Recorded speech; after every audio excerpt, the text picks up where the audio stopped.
E aí, meu povo, tudo bem com vocês? Professora Ana Flávia.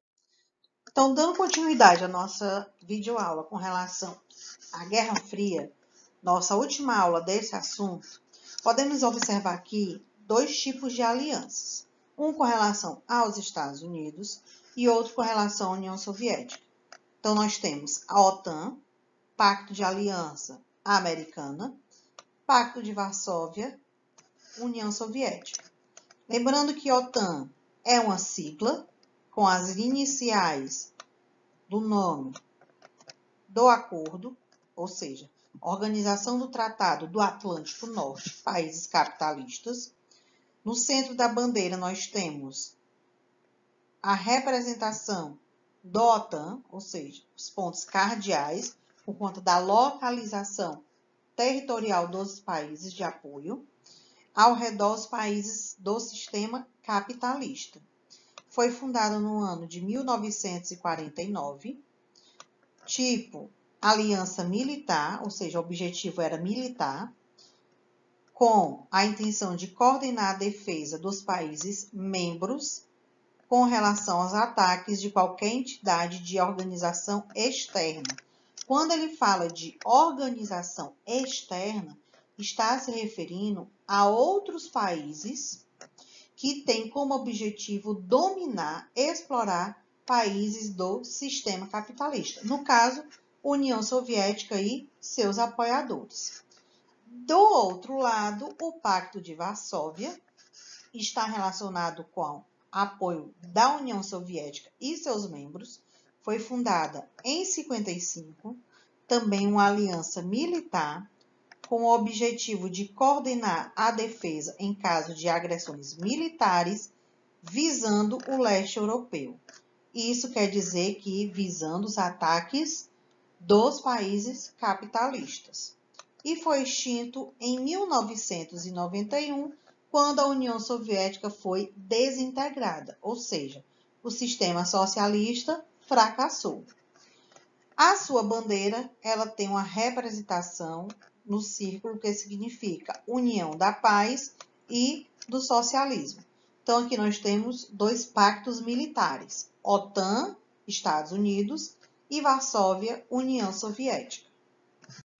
E além da questão militar, das alianças, dos pactos e dos acordos, também Estados Unidos e União Soviética tinham a questão armamentista, ou seja, eles queriam mostrar para o mundo a grande potência que eles eram, não só economicamente, não só socialmente, mas queriam mostrar o seu poder militar. E aqui podemos perceber que a primeira bomba atômica foi jogada em 1945, nas cidades de Hiroshima e Nagasaki. Então, foram as bombas que os Estados Unidos jogou no Japão. A segunda bomba americana foi de hidrogênio, no ano de 52, com mais de 1000 vezes alcance com relação à bomba atômica, então se tornou mais potente. Já do lado da União Soviética, nós temos a primeira bomba atômica, que foi mencionada, jogada em 1949, e a bomba de hidrogênio em 1953. Você observa que nós temos aqui, de um lado, Estados Unidos realizando a ação contra União Soviética, que mostrava para os americanos e para os países capitalistas que ele também tinha força e poder para realizar a mesma ação ou até mesmo maior. Então, eles sempre mostraram que estão competitivos com relação a uma ação que o outro pode fazer. Então, essa corrida armamentista acabou se tornando um equilíbrio de terror pelo mundo, pois ambos os países tinham essa força e os seus aliados e os países inimigos começaram a temer, a ter aquela sensação de perda caso a Guerra Fria realmente viesse a se concretizar e os países entrassem em confronto diretamente. E aí você que pensa que ficou só em aliança militar, em pacto econômico e em corrida armamentista, está muito enganado. Estados Unidos e União Soviética também se tornaram grandes competidores, dois países bem competitivos na questão espacial. Por exemplo, nós temos aqui com relação aos Estados Unidos da América, que nós temos como característica espacial.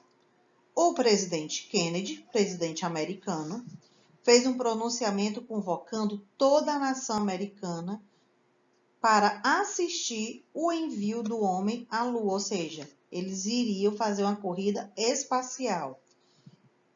O que ele anunciou para a sua população? Que essa viagem do homem à Lua iria levá-lo e trazê-lo de volta a salvo até o fim da década. Isso quer dizer que a viagem foi em maio de 61 e chegou ao fim em julho de 69, mais uma vez. A viagem ocorreu em 61 e chegou ao fim em 69, com a nave Apollo 11. Em contrapartida, não ficando por trás, porque queria mostrar que tinha a mesma força, o mesmo poder, a União Soviética fez os seguintes lançamentos.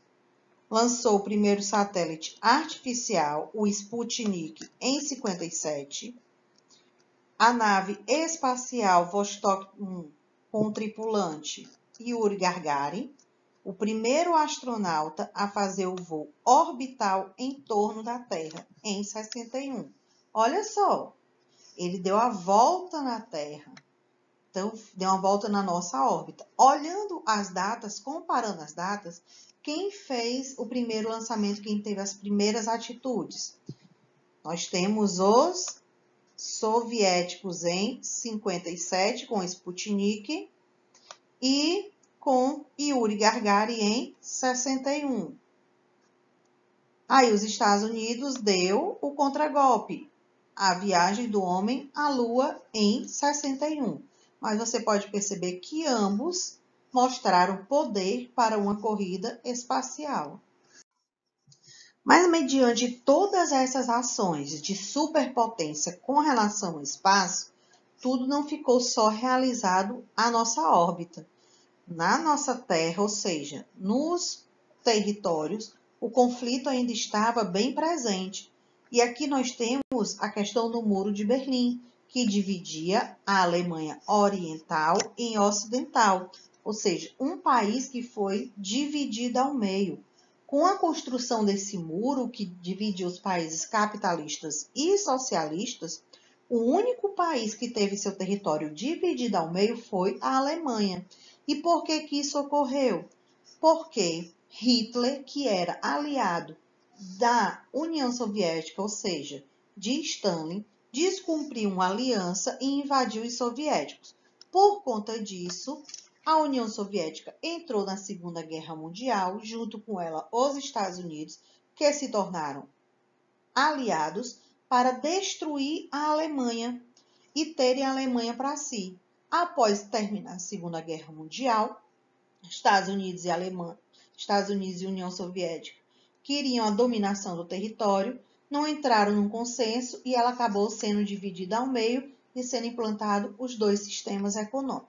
Então, podemos observar aqui que em 1948, as três zonas unidas que controlavam a Alemanha Ocidental prosperaram devido ao Plano Marshall, ou seja, um plano econômico. Trabalhadores qualificados, intelectuais e muitos jovens fugiram da Alemanha Oriental para a Alemanha Ocidental, ou seja, da Berlim Oriental para a Berlim Ocidental, saindo do sistema socialista para um sistema capitalista. Por conta disso, em 48, o muro ainda não tinha sido construído. A Alemanha estava dividida, mas ainda não tinha a construção do muro. E aí, por conta disso, desse contraponto, em 61, uma barreira de arame farpado foi erguida entre Berlim Oriental e Ocidental, e em poucos dias os trabalhadores começaram a cimentar com blocos de concreto, dividindo assim bairros e famílias, além de trabalhadores e empregadores, separando o lado livre do lado reprimido, o lado capitalista do lado socialista. E mais uma vez, por que a União Soviética fez isso?